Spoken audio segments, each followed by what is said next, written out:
बिहार की राजनीति में नेता प्रतिपक्ष तेजस्वी यादव सीधे सीधे बीजेपी के निशाने पर है।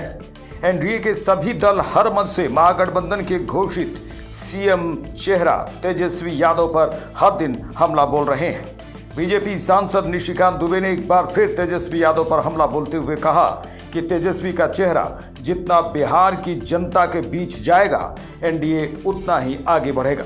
तेजस्वी का चेहरा जितना यहाँ के बिहार की जनता के बीच में जाएगा, एनडीए गठबंधन उतनी ही मजबूती के साथ आगे बढ़ेगा, क्योंकि 1990 से लेकर 2005 तक का जो जंगल राज और जो विकास है, आज आप समझिए कि मुझे आज भी याद है कि मैं 2005 के चुनाव में जब यहाँ से पूर्णिया जा रहा था तो मुझे 6 घंटे लगे थे। रात में मैं पूर्णिया से यहाँ आया, 1.5 घंटे में मैं पहुंच रहा हूँ। तो ये केवल मैं एक विकास की वानगी बता रहा हूँ। पिछले चुनाव में भागलपुर के लोगों को हमने कहा था कि आपको जो है रोड मिलेगा, पटना से आने के लिए 4 लेन बनेगा। आपको पता है कि 4 लेन ही नहीं मिला, गंगा के किनारे जो है एक नया पैरेलल जो है 4 लेन का रोड बन रहा है।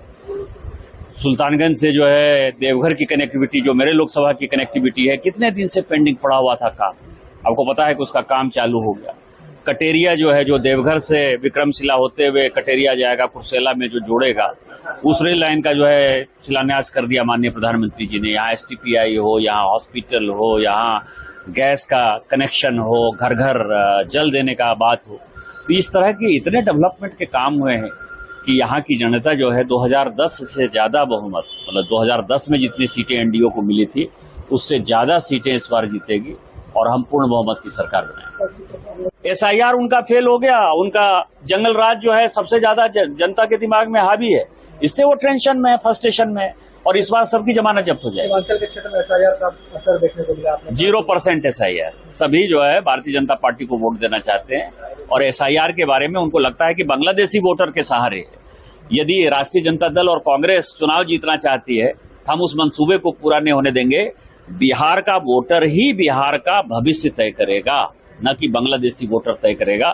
और एसआईआर का जो अगला काम होने वाला है कि जब हमारी सरकार होगी तो हम सरकार से निश्चित तौर पर यह मांग करेंगे कि एनआरसी लागू करिए और जितना बांग्लादेशी बचा खुचा है उसको निकाल बाहर करिए। देश भर में एसआईआर की तैयारी चल रही है। एसआईआर चल रहा है। एसआईआर तो चुनाव आयोग का है, एनआरसी केंद्र सरकार का है। उसमें हम चिन्हित करेंगे कि कौन नागरिक है, कौन नागरिक नहीं है। 2023 के बाद एक और चीज हो गया कि आधार जो है वो आपका नागरिकता का प्रमाण पत्र नहीं है। आप यहाँ रह रहे हैं 6 महीने से ऊपर, उसी का प्रमाण पत्र है। तो आधार को आपको एक कागज जो है सुप्रीम कोर्ट के आदेश के बाद भी नहीं मान रहा है।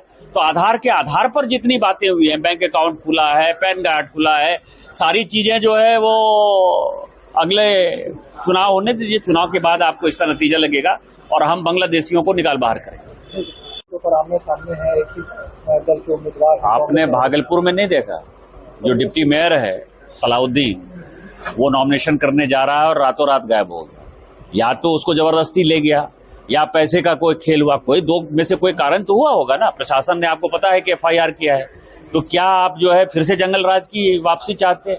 और सिर्फ फुटबॉल इसी कारण से है कि ये लोग सेवा भाव से थोड़े राजनीति में आए, इनको लूटना है। तो उनको लगता है कि हमारे विधायक ज्यादा लूटेंगे कि उनके विधायक ज्यादा लूटेंगे, या पैसे पर उन्होंने टिकट बांटा है तो किसी से ज्यादा पैसा यदि ले लिया तो उसको टिकट देना जो है मजबूरी है। आप यदि कहलगांव जो है, कहलगांव सीट तो कांग्रेस की परंपरागत सीट है ना,